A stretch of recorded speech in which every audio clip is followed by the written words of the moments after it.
The great city of Prime shone like a silver jewel in the endless black of space. Floating towers reached toward a sky filled with glowing moons and soft streams of light. Ships from 1,000 worlds hovered like quiet stars around the capital of the mighty Galactic Union. This city was the heart of the galaxy's power, a place where hundreds of alien races gathered to speak, trade, and plan their future. Here, the most advanced minds of known space came together to discuss peace, science, and exploration. On this bright morning, excitement filled the air. The news had traveled across countless systems. A new species was finally ready to meet the Union. That species was called human. For most members of the Union, the word human carried a light, almost funny meaning. Humans were small creatures from a young world called Earth, a blue planet hidden on the edge of a quiet spiral arm. Reports described them as clever but clumsy, brave but often unprepared. They were known for building strange machines with limited resources and for fighting among themselves over small pieces of land. In the wide halls of the Union Council, laughter rolled like soft music. Delegates of tall-scaled Lothari shared jokes about how humans still used fire in their engines. The feathered diplomats of Avora clicked their beaks in amusement. "They are late children," said one with a warm chirp. "It took them so long to leave their small world." Another alien, a glowing seraphim with skin like liquid crystal, floated above the marble floor and spoke with gentle humor. "They call themselves soldiers," it said, voice like wind over glass. "But their weapons still use small pieces of metal." "How old-fashioned!" Around the circle of delegates, more laughter spread.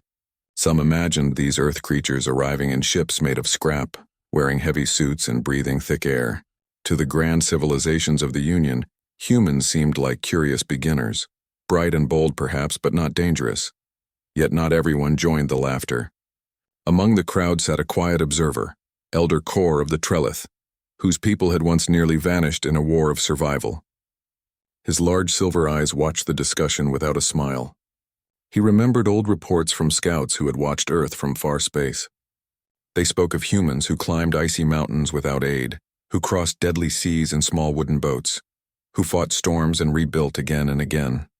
Elder Kor knew a simple truth. A species that survives such hardship carries a strength that cannot be measured by ships or weapons alone. Still, the celebration continued. Bright banners floated across the chamber walls, showing Earth's blue oceans and white clouds. Musicians played gentle tones as the council prepared to send an official welcome.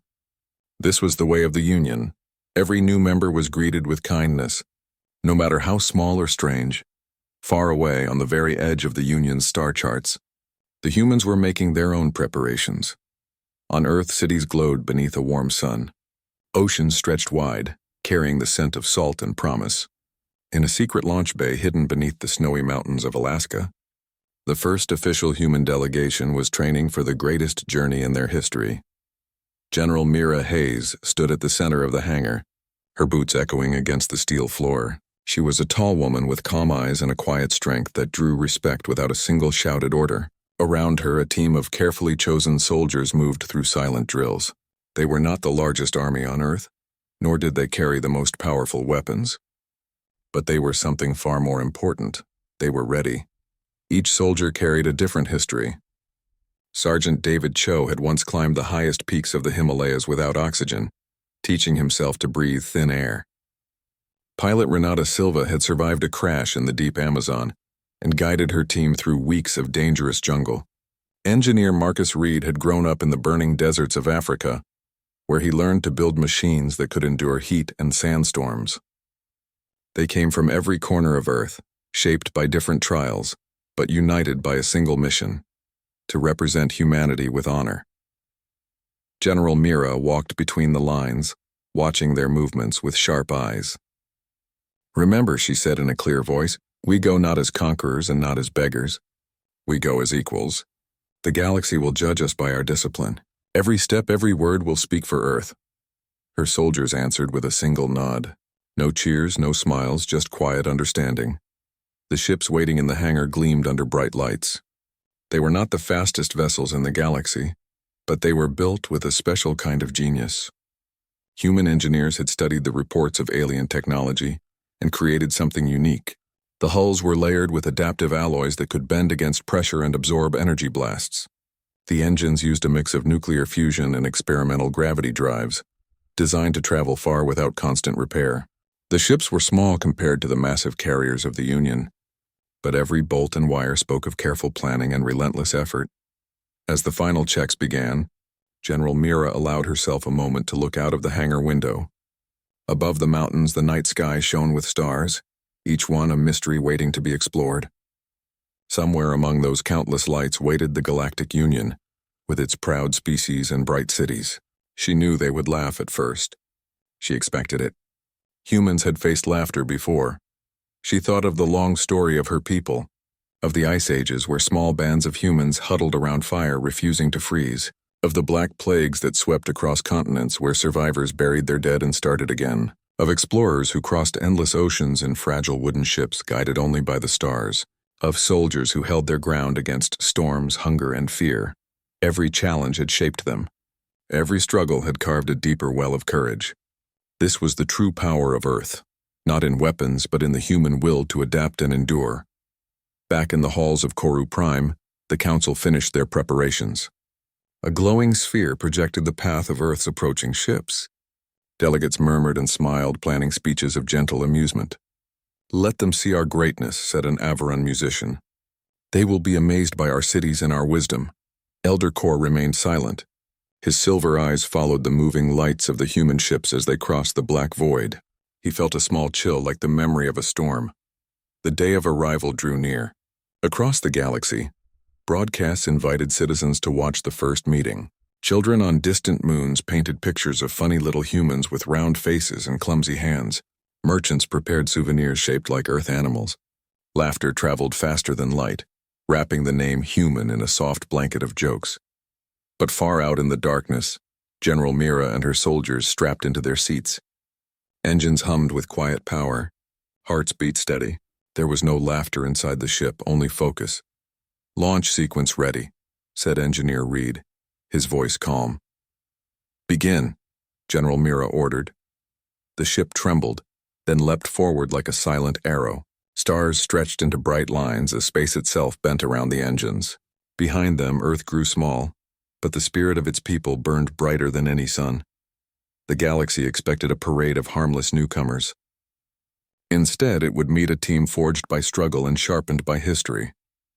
The laughter of the Union was loud now, but in the deep void between stars, a quiet truth traveled with the humans. They were coming, not to amuse, not to surrender, but to stand as equals, and the galaxy would soon learn that the smallest world could carry the strongest hearts.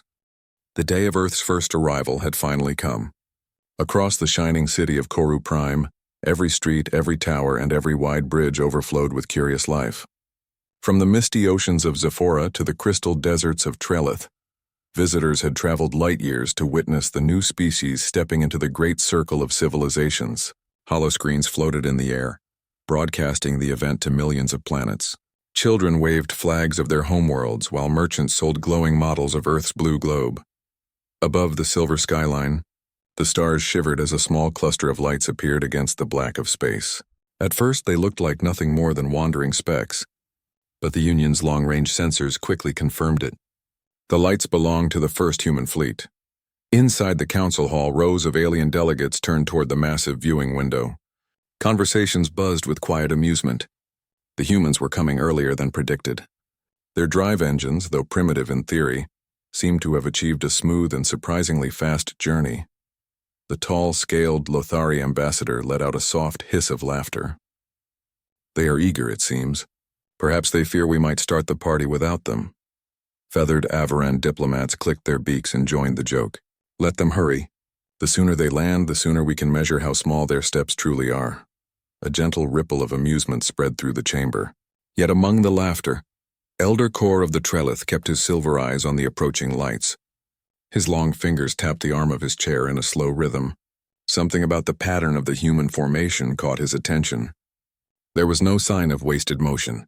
The small ships moved as if linked by an invisible thread, keeping perfect distance and speed. It was not the sloppy drift of beginners. It was the careful dance of trained minds. Far beyond the shining city, inside the lead human vessel Resolute, General Mira Hayes stood in the command deck. Her boots were planted firmly on the floor as she watched the sensors paint the image of Prime. Towers of metal and crystal glittered like a dream. Rivers of light crossed the surface in endless patterns. For a brief moment, even Mira felt the quiet awe of a traveler reaching a long-sought horizon. But there was no time for wonder. Her team moved with steady focus, checking every system, every piece of equipment. Sergeant David Cho monitored engine heat. Pilot Renata Silva guided the ship's slow rotation. Engineer Marcus Reed scanned the Union's broadcast signals for hidden traps. They worked without needing to speak much. A single glance or a quick nod carried more meaning than a dozen words. Mira's calm voice broke the silence. Remember our purpose. We represent all of Earth. We will show respect, but we will not bow. Discipline first, pride always. Her soldiers answered with a single word. Understood. And returned to their tasks. The Resolute entered the shimmering atmosphere of Prime. Shields flared softly as they passed through layers of glowing air. Below, millions of alien eyes watched with curiosity. Instead of the clunky ships many had expected, they saw sleek vessels of silver-gray alloy, their surfaces marked with sharp lines of blue light. They were not massive like the carriers of the Union, but their design carried a quiet elegance born of purpose rather than show.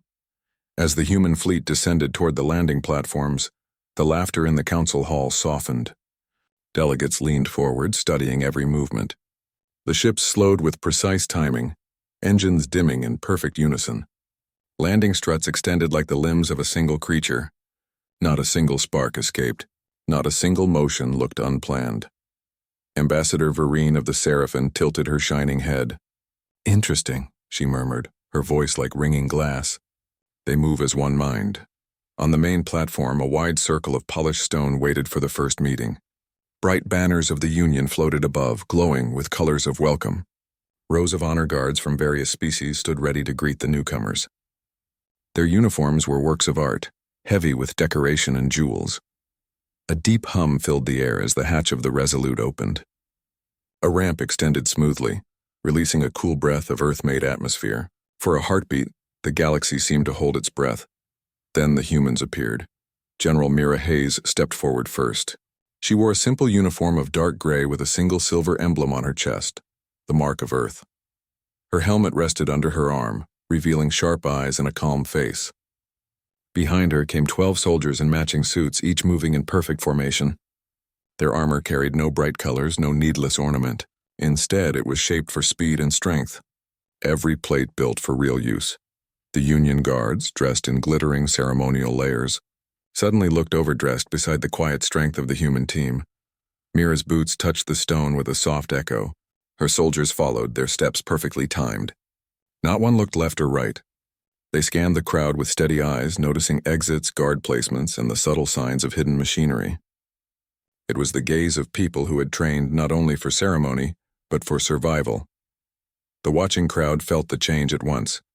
The laughter that had filled the morning air faded into a low murmur. Children who had giggled now clutched their parents' hands. Even the proud Lothari ambassador stopped hissing jokes and narrowed his golden eyes. Council Speaker Yoral, a being of shimmering light, floated forward to offer the traditional greeting. "Welcome, travelers of Earth," the speaker said, voice echoing like distant bells. "The Galactic Union opens its arms to you. May this day mark the beginning of friendship among the stars." General Mira placed a hand over her chest in respectful salute. "On behalf of Earth," she replied in clear, steady words, "we accept your welcome. We come in peace and stand ready to learn, to trade, and to defend that peace should it ever be threatened." The word defend carried no loud threat, yet it lingered in the air like a quiet promise. A few delegates shifted uncomfortably in their seats. Behind Mira, the soldiers remained perfectly still, their eyes alert, but calm. To the trained observers among the crowd, their discipline was striking. They carried no visible weapons, yet their posture spoke of hidden skill. Their breathing was steady. Their balance suggested endless hours of preparation. Whispers began to ripple through the alien spectators. "Do you see how they stand?" asked an Avaran musician. "Even our honor guards cannot hold such stillness. They study everything," muttered a Kaloran strategist. "Every vent, every shadow. They look as if they are planning for escape and victory at the same time." Elder Kor listened to the whispers without surprise. He had seen the pattern in their approach, the sharp efficiency of their landing. Now the truth stood before all. The humans were not clumsy children. They were something different, something harder to predict. As the ceremony continued, the humans revealed another surprise. Instead of bringing a parade of translators, they spoke in clear Union Standard, a language believed too complex for a species so new to space. Their pronunciation was not perfect, but their understanding was sharp. Questions from the council were answered with quick, thoughtful replies. When offered gifts of crystal and rare metals, they accepted with polite gratitude but did not fawn or boast. Every move of the humans carried the same message: we belong here.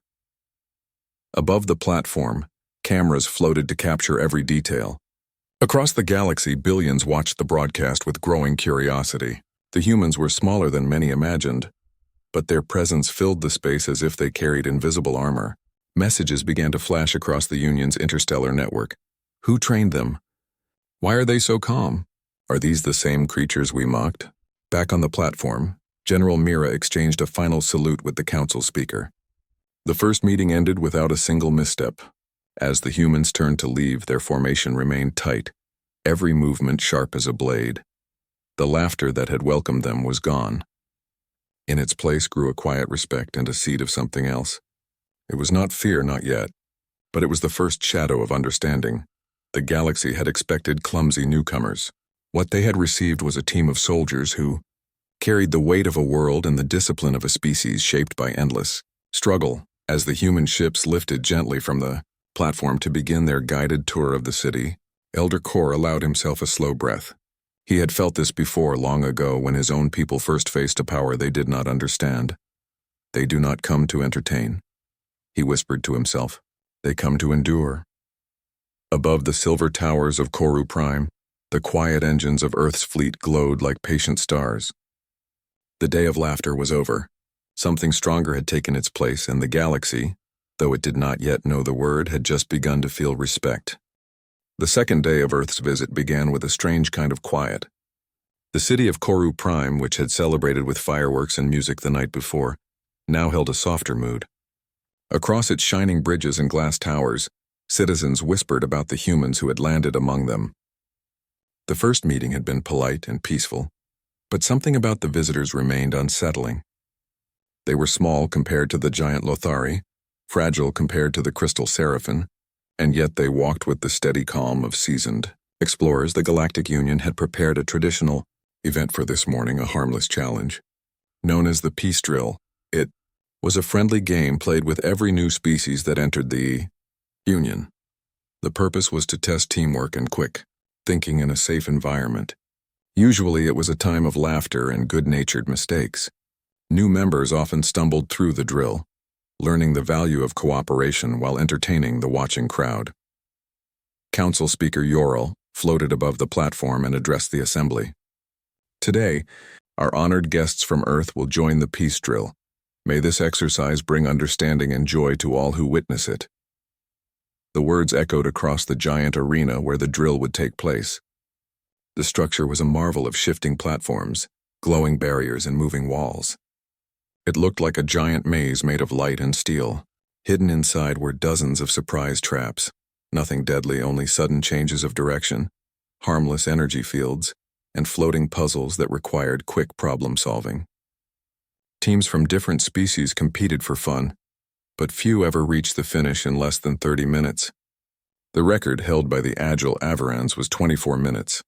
On one side of the arena, the human team gathered at the starting gate.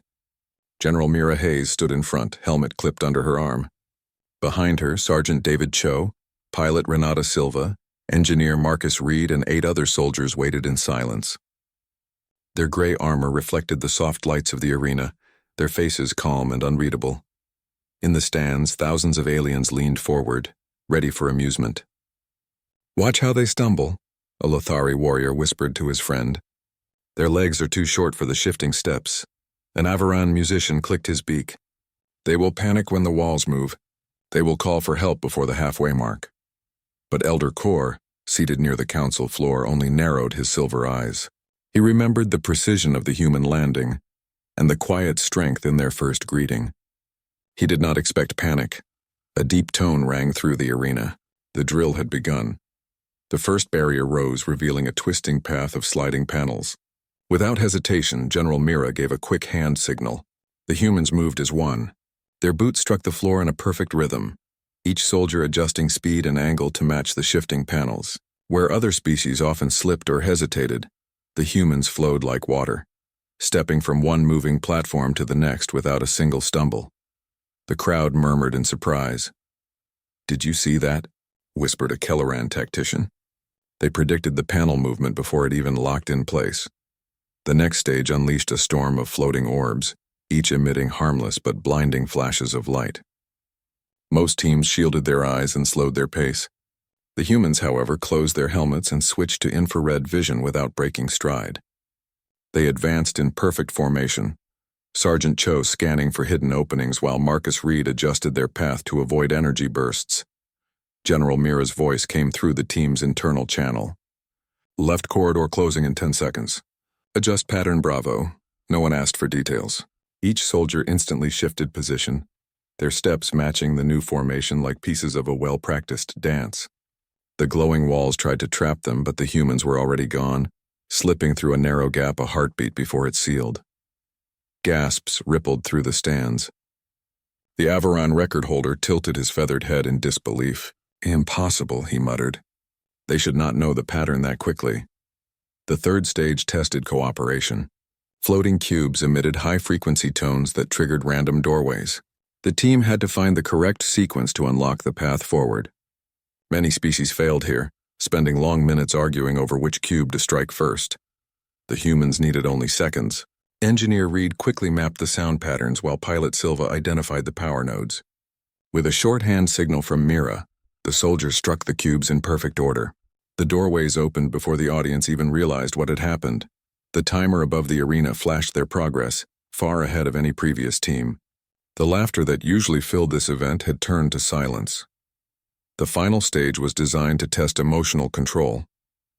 A holographic illusion filled the chamber with sudden dangers, collapsing bridges, roaring beasts, and flashes of simulated fire.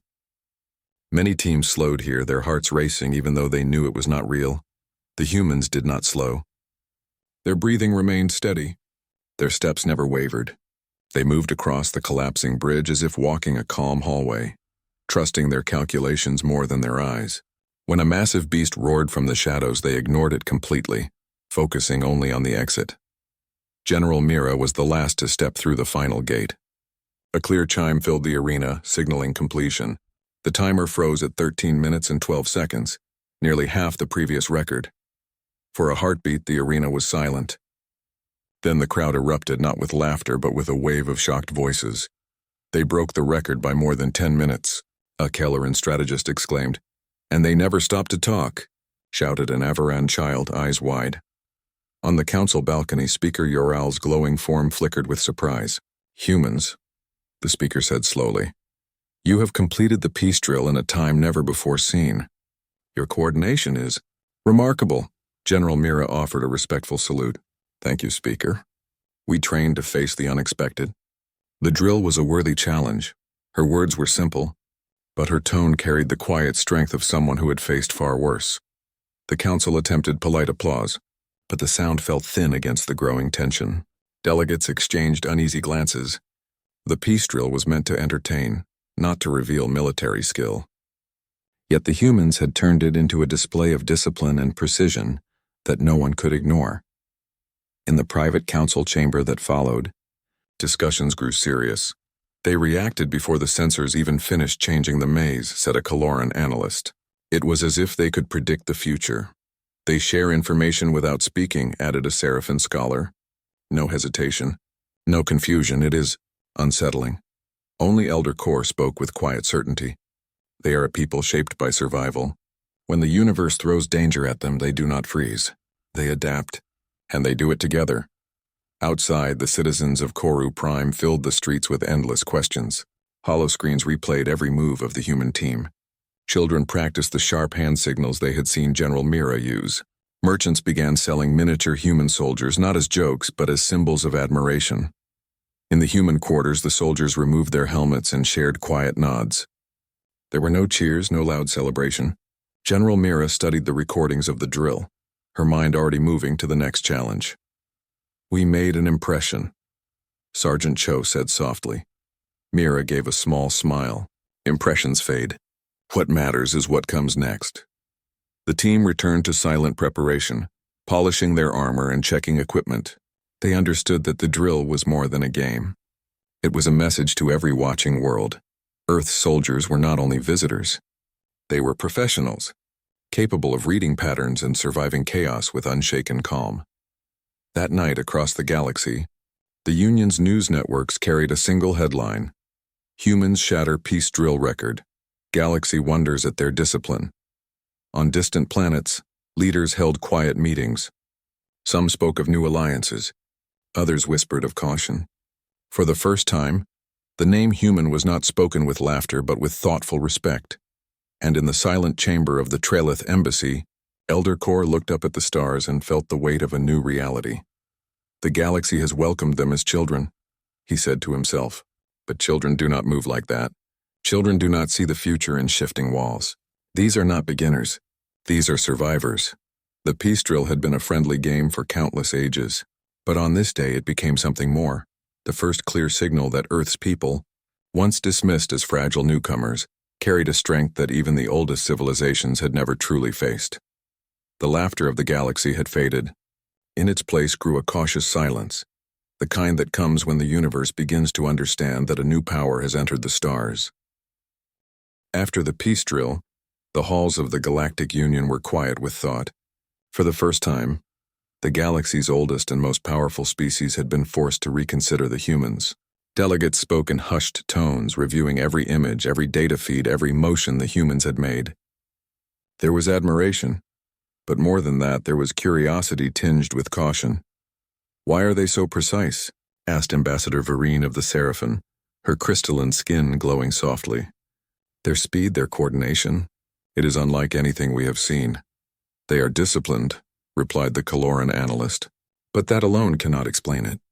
There is history in them, patterns learned from struggle. Indeed, the galaxy had underestimated humans because they had seen only the surface. What the Union did not realize was that humans carried centuries of survival in their blood, and each generation had added new strength.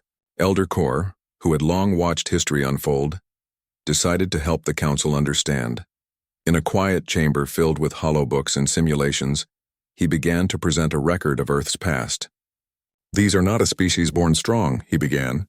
"They are a species shaped by hardship. To understand their strength, we must look at their history." The screen lit up with images of Earth, vast oceans, snow-covered mountains, and deserts that stretched like oceans of sand. "Observe their resilience," Kor continued. "Long before they reached the stars, humans faced natural disasters, starvation, and disease. Entire populations disappeared only for survivors to rebuild. Every hardship became a lesson in endurance." The delegates leaned closer, curiosity overcoming amusement. "Consider their wars," Kor said. "Not wars of conquest alone, but wars of defense. Wars fought to protect ideals, communities, and lives. Despite limited technology, despite often facing overwhelming odds, humans persisted. They did not merely survive. They learned from every battle, adapted, and grew stronger." Holoscreens displayed battles from Earth's past. Soldiers stood in mud and rain facing impossible odds against enemies with more men, more weapons, and better resources. Villages were destroyed, yet the people rebuilt again and again, learning from every failure. "They do not yield easily," Kor explained. "Their victories are not measured only in territory or weapons captured, but in the act of standing firm when the universe itself seems to be against them. That is why they are so disciplined. That is why they can move through chaos and remain calm. Survival is their greatest teacher." Across the room, a Lothari general frowned. "So you mean what we saw in the peace drill is not surprising to you?" Kor shook his head slowly. "It is surprising only to those who have not studied their history. To see humans face challenge is to see their past alive.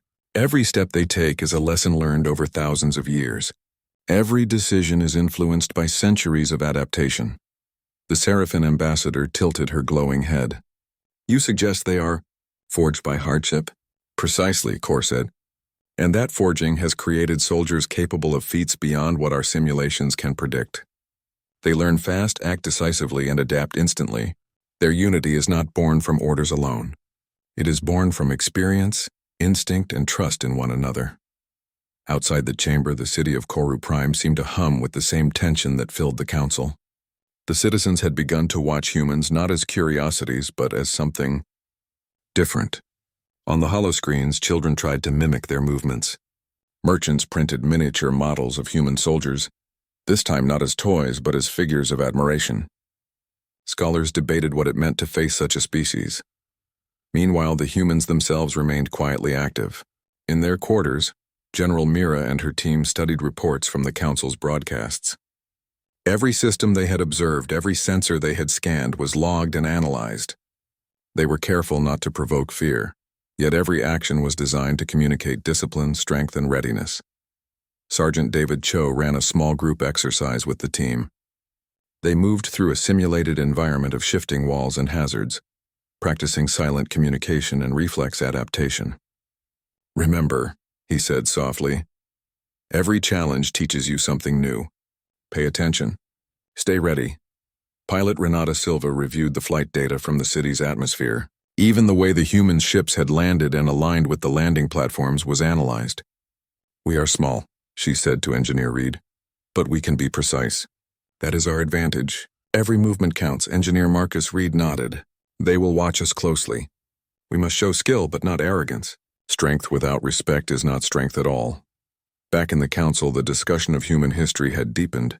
Scholars presented data on humans' ability to survive extreme conditions: frost-covered mountains, arid deserts, dense forests, and even the deep ocean. Humans had thrived in environments where other species would perish within hours. "They are resilient because they are forced to be," one analyst said. "They do not rely on superior technology. They rely on intelligence, teamwork, and endurance." Elder Core added, "And when the universe tests them, they often surprise. It is not just strength, it is creativity. Every disaster, every challenge teaches them how to respond to the next. And when humans are together, their coordination is almost instinctive. It is why the peace drill appeared effortless to us but impossible to predict." The council began to whisper among themselves. Delegates who had laughed openly at humans now began to reconsider. The young species of Earth, once a joke, was suddenly a serious presence. Some admitted it quietly. Others refused to speak, too stunned to form words. Meanwhile, the human team prepared for the next day's events. They would visit the Union's training grounds, a massive facility used to test the abilities of all species. Their purpose was simple: to continue learning, to demonstrate cooperation, and to gain experience in interstellar environments. Yet unknowingly, they would continue to impress the galaxy. That evening, General Mira walked across the observation deck of their vessel. Stars stretched endlessly in all directions. "They are studying us," she said quietly to Sergeant Cho. Cho nodded. "Yes, and they are learning a lot too. About humans." "Good," Mira said. "Let them see who we are. Not for arrogance, but so they understand. We do not need to boast. Our actions speak for us." At that moment, the galaxy seemed to hold its breath. Across-planet species discussed the humans in hushed tones. Children repeated their names aloud, not in mockery but in wonder. Scientists replayed the peace drill, trying to figure out how such a small species could move with such intelligence and precision. Warriors debated quietly, wondering what it meant for the balance of power in the Union. Elder Core observed it all. His silver eyes reflected distant stars. "They do not know the meaning yet," he said softly. "But the galaxy will soon learn. Humans are not simply survivors. They are teachers of endurance, of unity, and of will. They do not fight for glory, they fight because they cannot help themselves. To endure, to survive, to rise, it is their nature." On Earth's vessels, the humans finished their preparations and rested. Yet even in rest, their presence radiated something powerful, an unspoken energy that the galaxy could not ignore. It was calm, measured, but undeniable. The laughter of yesterday had faded. What remained was the quiet realization that Earth's soldiers were different, unpredictable and strong in ways that mattered most, and so, as the galaxy slept under countless stars, the humans rested too, unaware of the quiet awe and growing caution they had inspired. Their strength was not measured in numbers or weapons, but in resilience, unity, and the spirit of a world that had endured countless trials. The shadows of history, carried silently in their minds and bodies, had become visible to all who watched, and the galaxy for the first time began to truly respect the human spirit. The stage was set.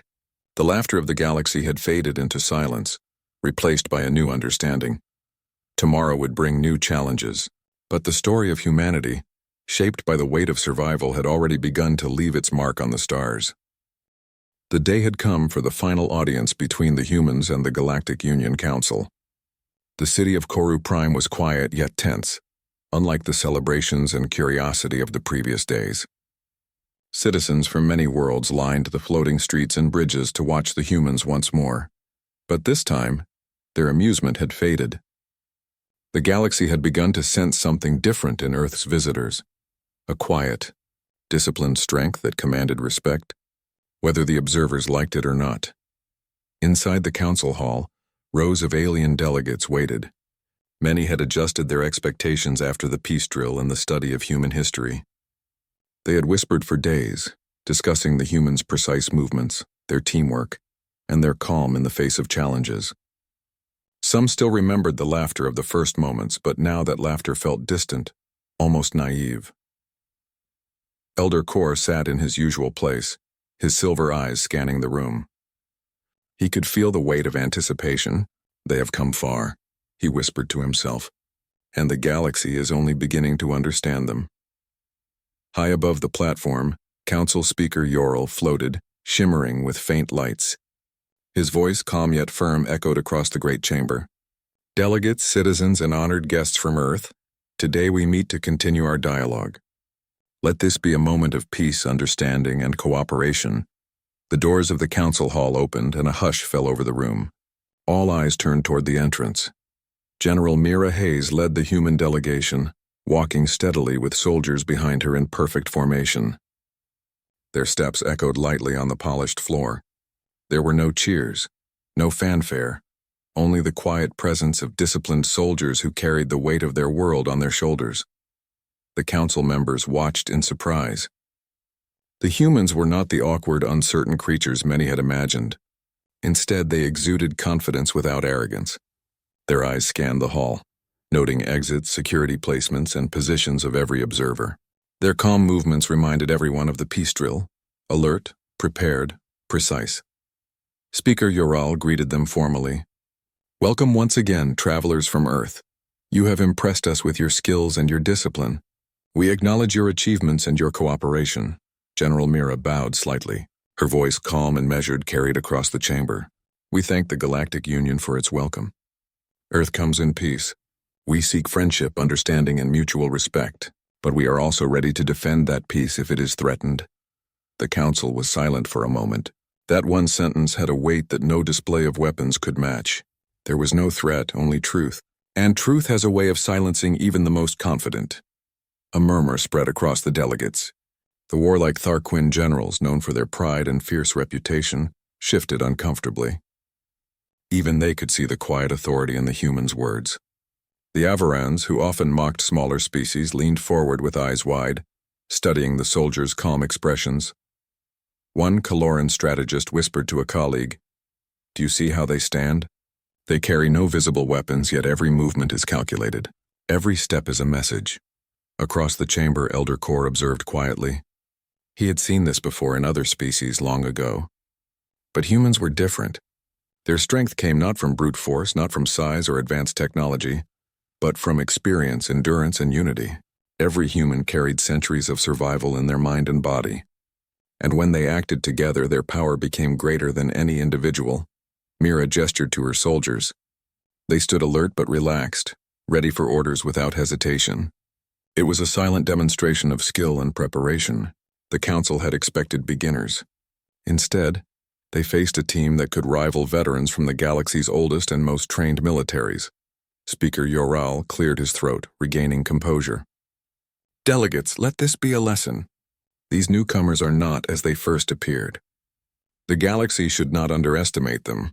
Their discipline, coordination, and calm are remarkable.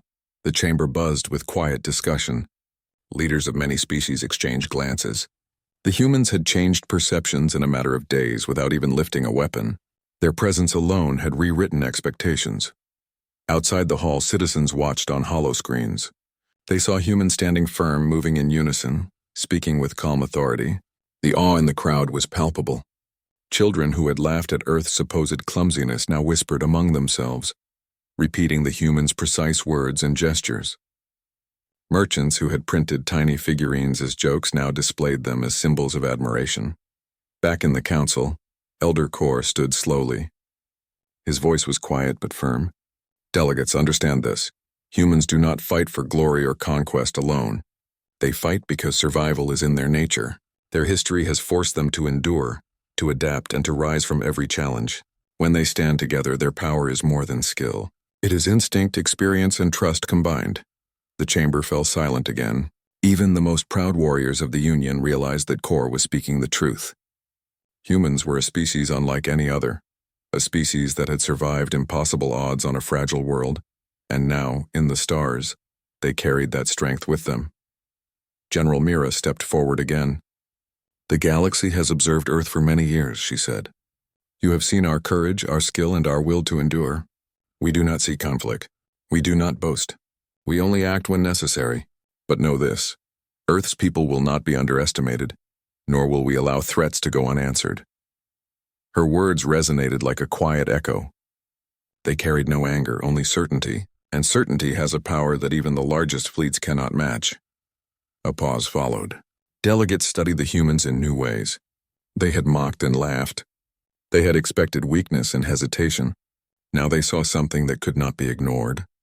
Humans were disciplined, adaptable, and brave. They had survived floods, plagues, ice ages, and wars. They had built civilization from almost nothing, and they had forged unity from countless challenges.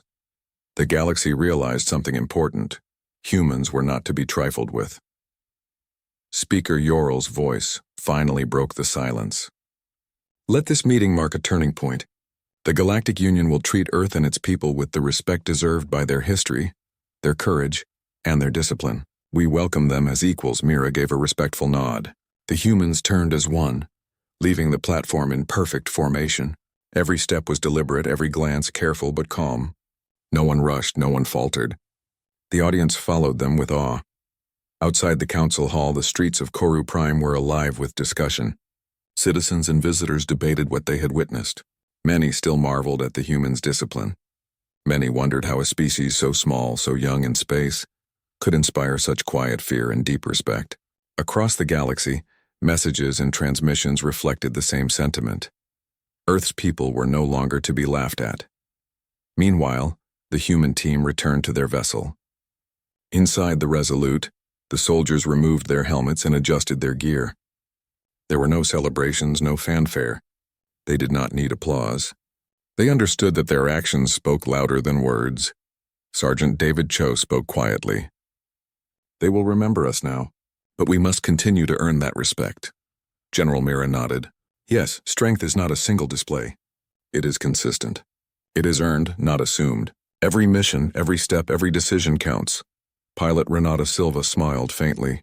"They won't laugh at Earth again." "No," Marcus Reed said softly. "They won't." The humans rested for the night, but even in rest, their presence carried a quiet authority. Across the galaxy, delegates, scholars, and citizens would continue to replay their images, their words, and their actions. The story of humanity, once considered a joke, had become a lesson in endurance, discipline, and unity. Elder Kor looked out over the stars once more. "The galaxy laughed," he whispered. "It feared nothing, and it underestimated them. But now the truth is clear. Humans are not simply survivors. They are a force to be respected, a lesson for all who watch." Above the shining towers of CorusCant, the stars reflected on the calm waters of distant rivers. The galaxy had learned an important truth. Small worlds can hold the strongest hearts, and quiet discipline can command more respect than armies of 1,000 ships. The humans had arrived to be observed, to be studied, and to be welcomed.